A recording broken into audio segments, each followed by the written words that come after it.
Okay students, कैसे हैं आप सब लोग। आई होप आप सब बहुत अच्छे हैं, बहुत अच्छे वर्क कर रहे हैं, सारी चीज़ों को अच्छे से देख रहे हैं, मैनेज कर रहे हैं। तो चलिए आज हमारे पास एक टॉपिक है, that is perimeter and area. तभी हम पेरीमीटर एंड एरिया की बात करते हैं तो यहाँ पर हमें क्या निकालना है कि बाउंड्री की लेंथ निकालनी है या फिर हमें सरफेस एरिया निकालना होता है। यही दो चीज़ें हैं जिसमें हम यहाँ पर वर्क करेंगे। तो चलिए स्टार्ट करते हैं। तो सबसे पहले आता है हमारे पास पेरीमीटर। तो अभी हम पेरीमीटर की बात करेंगे तो इसका जो कॉन्सेप्ट होता है वो होता है सम ऑफ ऑल साइड्स। अगर आप 4 साइड्स का सम करते हैं तो आपके पास क्या आ जाएगा, पेरीमीटर। ठीक है, चलिए देन उसके बाद आता है हमारे पास पेरीमीटर ऑफ रेक्टेंगल। तो रेक्टेंगल में देखिए दो लेंथ होती है, दो ब्रेथ होती है, तो उसके लिए इसका फॉर्मूला बन जाता है हमारे पास एल। जैसे हम यहाँ पर करें twice of length plus twice of breadth, तो ये हो जाएगा twice of length plus breadth.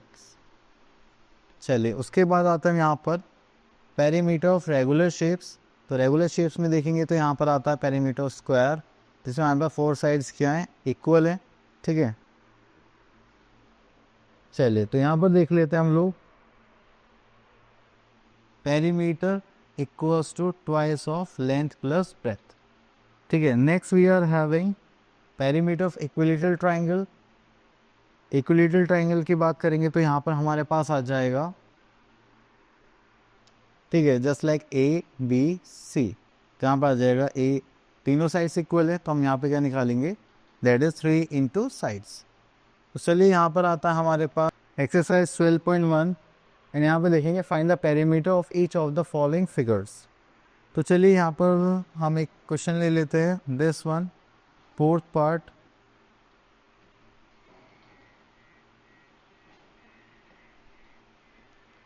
ठीक है, तो चलिए यहाँ पर देखते हैं, that is 4 centimetre, 2 centimetre, 4 centimetre, 9 centimetre, 16 centimetre.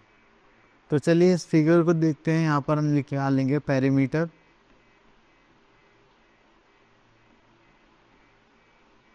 Perimeter of figure,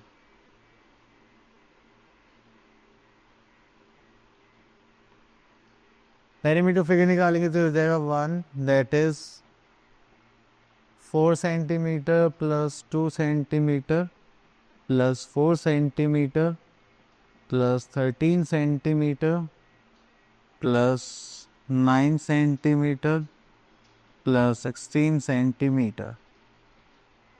ठीक है, चलिए इसको ऐड करेंगे तो यहाँ पर हमारे पास आ जाएगा 4 प्लस 4 दैट इज 8, 9, 10, 10, 11, 20, 30, 45, 48। तो दिस इज 48 सेंटीमीटर। क्लियर, चल तो हो गया हमारा आंसर। देन उसके बाद आगे चलते हैं हम लोग यहाँ पर। चले तो एक क्वेश्चन ले लेते हैं, दिस वन। तो इसमें थोड़ा ज़्यादा कॉन्सेप्ट क्लियर हो जाएंगे हमारे। अभी यहाँ पर आता है rectangular field measuring 162.5 metre by this 98.5 metre is to be fenced by a metal wire if the rate of fence is this per meter. Find the total cost of fencing. चलिए तो यहाँ पर देखते हैं, यहाँ पर स्टार्ट करते हैं, that is length of rectangular field.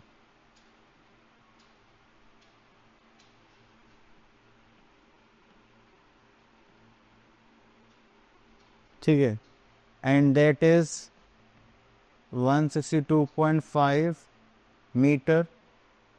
Then यहाँ पर देखेंगे that is breadth of rectangular field, that is 98.5 metre. Then उसके बाद हमें क्या निकालनी है, टोटल कॉस्ट ऑफ फेंसिंग। तो पहले फेंसिंग की लेंथ पता करनी पड़ेगी। तो चलिए यहाँ पे निकालते हैं लेंथ ऑफ फेंसिंग। अगर लेंथ ऑफ फेंसिंग की बात करें तो यहाँ पर आ जाएगा twice of length plus breadth. ठीक है, तो यहाँ पे देखेंगे दैट इज 2, लेंथ कितने हमारे पास, just like 162.5 plus 98.5, this is metre. चलिए उसके बाद आते हैं यहाँ पर ट्वाइस आ जाएगा, यहाँ पर ऐड करेंगे तो 5 प्लस दैट इज 0, कैरी का 1 8 9 10 11, ठीक है। देन 9 प्लस 6 दैट इज 15 का 5, कैरी 1 दिस इज 2।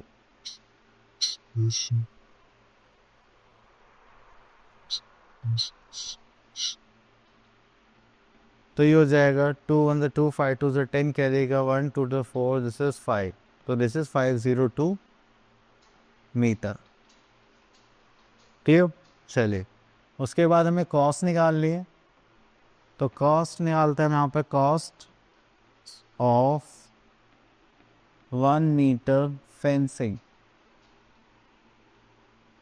अगर हम कॉस्ट ऑफ 1 मीटर फेंसिंग की यहाँ पर बात कर रहे हैं तो हमारे पास कॉस्ट देखेंगे तो दैट इज 12.50 पर मीटर है, तो यहाँ पर आ जाएगा दैट इज ₹12.50।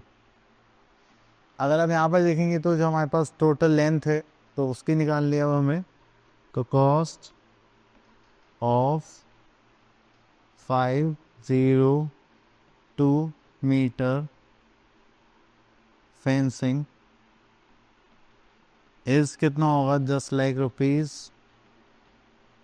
₹12.50 इंटू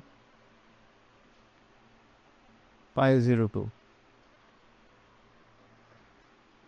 ठीक है। तो चलिए यहाँ पे मल्टीप्लाई करेंगे तो दैट इज 12.50 मल्टीप्लाई बाय 502, तो इसको तो हटा ही देता है, बाद में देख लेंगे जीरो को, तो हो जाएगा 5 2 10, carry 1 2 4 5 and 2 1 2, then 0 1 2 3, then 2 zeros, 5 5 25, this is 2 5 10 11 12 का 2, कैरी का 1 5, दिस इज 6,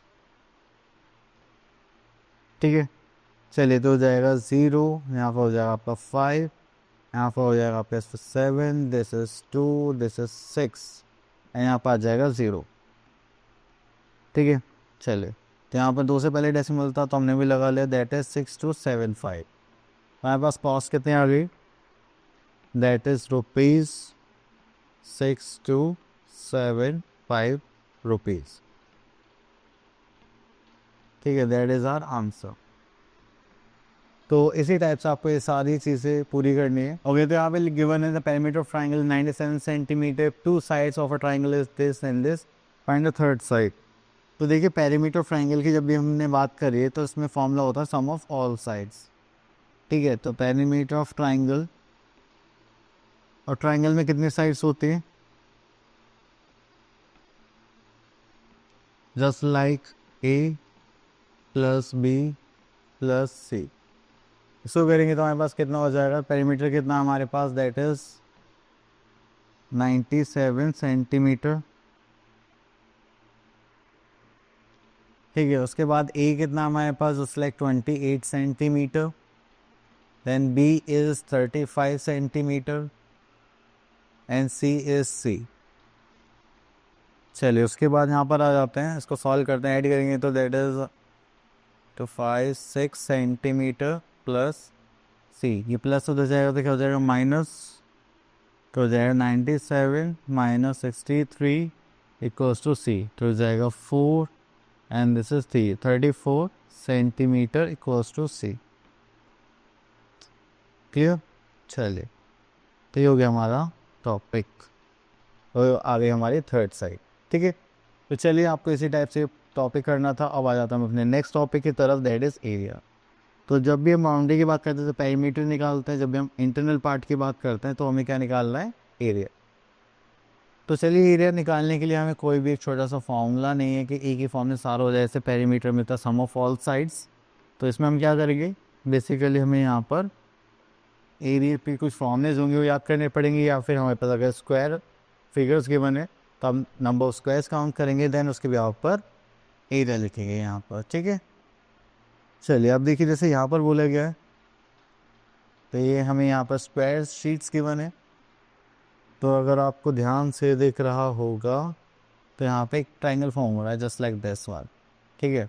तो सब में अलग अलग है, कुछ ना कुछ फिगर्स हैं, तो हम यहाँ पे देखेंगे तो हमें हो गया this is 1 2 this is 3 4 5 6 7 8 9 10 11 12 13 14 15 16 17 18 19 20 21 22 23 24 25 26 27 then 28 29 30 32 approximately 32 centimetre square कुछ उसकी वैल्यू आएगी। तो ये थोड़ा ऊपर नीचे हो सकता है क्योंकि सबकी काउंटिंग अलग अलग हो जाती है जब भी आपके पास प्रॉपर शेप नहीं होगी। ठीक है, तो ऐसे यहाँ पर आप काउंट करके लिखेंगे कितने स्क्वायर मीटर्स एरिया है। ठीक है, तो चलिए अब आते हैं नेक्स्ट टॉपिक पर, that is the most important part, the area of rectangle by using formula. अगर आपसे कोई पूछता है कि एरिया ऑफ रेक्टेंगल कैसे निकालेंगे तो हम क्या करते हैं, area of rectangle equals to length into breadth. ठीक है, चलिए इतना हो जाएगा। तो चलिए ठीक है, तो यहाँ पर देखते हैं एक्सरसाइज 12.3 एंड यहाँ पर आता है find the area of the rectangle whose sides are this and this. चलिए ये तो आप लोग इजी फॉर्मूले से कर लेंगे। एरिया ऑफ स्क्वायर का फॉर्मूला हमने यहाँ पर डिस्कस नहीं कर पाए, तो उसका हो जाएगा area of square equals to side into side. ठीक है, चलिए हाँ ओके, तो यहाँ से क्वेश्चन लेते हैं, क्वेश्चन नंबर 6। यहाँ पे लिखा the length of a rectangular plot is 3 times it's width.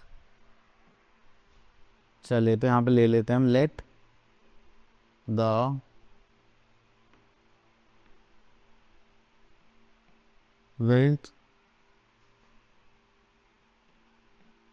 B कितना हो जाएगा, दैट इज x सेंटीमीटर। ठीक है, देन द लेंथ बी कितना था वो, दैट इज 3 टाइम्स, तो हम यहाँ पे क्या लिखेंगे 3x सेंटीमीटर। देन उसके बाद बोला if the length of the plot is 42 centimetre, 42 metre, okay sorry, ये हमें गिवन है 42 मीटर के इक्वल है। तो हमें x की वैल्यू कितनी हो जाएगी, 42 डिवाइड बाय 3 करेंगे तो 3 1 जा 3 एंड 12 4, तो ये हो जाएगी 14 मीटर। ठीक है, देन हमसे पूछा गया find the area of the plot. तो इतना करने के बाद से हम यहाँ पे क्या निकालेंगे, एरिया। तो एरिया ऑफ प्लॉट क्या होगा, that is length into area of plot will be length into breadth. ठीक है, तो लेंथ कितने हमारे पास, that is 42 metre and breadth is 14 metre. इसके बाद आगे चलेंगे तो यहाँ पर हो जाएगा हमारे पास 42 इंटू 14, तो 4 2 ज़ा 8 4 4 ज़ा 16। ठीक है, देन ओके, तो यहाँ पर आ जाएगा 0 2 1 ज़ा 2 एंड 4 1 ज़ा 4, तो ये हो जाएगा हमारे पास 8 8 5। ठीक है, यहाँ पे देखेंगे 4 2 ज़ा 8 and this is 5 8 8 metre and this is square.